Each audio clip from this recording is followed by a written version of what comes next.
სომხეთის ქალაქ გიუმრიში 102 რუსული სამხედრო ბაზის გაყვანის მოთხოვნით საპროტესტო აქცია გაიმართა.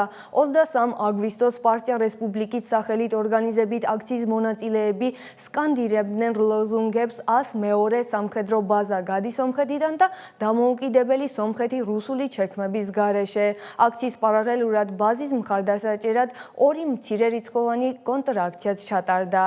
საზოგადოების აზრი გაყოფილია. ნაწილი ბაზას უსაფრთხოების გარანტად მიიჩნევს, ნაწილი კი სომხეთის სუვერენიტეტის საფრთხედ. ექსპერტულ წრეებში იზიარებენ ბაზის გაყვანის მომხრეთა პოზიციას. უსაფრთხოების პოლიტიკის კვლევების ცენტრის ანალიზის თანახმად, რუსეთზე დამოუკიდებლობა სომხეთისთვის გამოწვევებს ქმნის და შესაძლოა მოსკოვმა ის ჰიბრიდული ომის ინსტრუმენტად გამოიყენოს. ანალიტიკოსების შეფასებით მართალია ბაზიდან პირდაპირი სამხედრო დარტყმის ალბათობა ამ ეტაპზე დაბალია, მაგრამ რუსეთს ამისთვის საჭირო ინსტრუმენტები გააჩნია.